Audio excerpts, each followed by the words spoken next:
30টা বারবার বললেন, লাগাতার পড়ে গেলেন, ছাত্র আমার সাথে পড়লো, স্লোগান দিল, এটার নাম মাশক না। এটা হরফ সমস্যা হয়েছে সেটা নিয়ে মেহনত করা, তেলাওয়াত শোনার পরে যেখানে সমস্যা মনে হয় এটা নিয়ে তেলাওয়াত ধরা, ওই অনুপাতে মাসেক মেহনত করবে। আগে তেলাওয়াত শুনবে, শোনার পরে যে সমস্যাটা মনে হয়েছে বেশি এইটা নিয়ে মেহনত করবে। মাসেকের কাজ হলো এটা। আসলো আয়সা মেহনত আরম্ভ করলো, এমনটা নয়। ছাত্ররা হালত অনুযায়ী মেহনত করে ইনশাআল্লাহ। আরবি হরফ কয়টি? 29টি। আবার বলেন কয়টি? 29টি।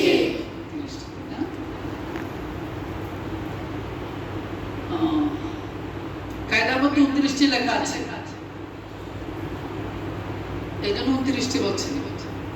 আর মাখারিজের তরতিবে আরবি হরফ কয়টি? 29টি হয় না, 28টি হয়। কয়টি হয়? কয়টি হয়? জোরে বলো, কয়টি? 28টি। আরবি 28টি হরফ।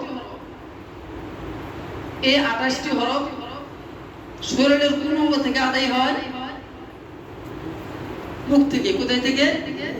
মুখ থেকে। এই মুখের মধ্যে কয়টা? এই মুখটা কয়টা জায়গা নিয়ে, মানে এই যে এটা মুখ না আরো মুখের মধ্যে কোনো জায়গা আছে? এক কথায় বলতে গেলে 5টা জায়গা নিয়ে মুখটা গঠিত। কয়টা জায়গা নিয়ে? 5টি। আমি যদি একজনকে জিজ্ঞেস করি যে বলুন তো দেখি যে 5টি জায়গার নাম কি, তাহলে কি বলবেন? বলতে পারবেন? মুখের মধ্যে 5টা জায়গা আছে। যেমন 1 নম্বর জায়গা, মুখ আরম্ভ হলো এখান থেকে, তাই না? হালক।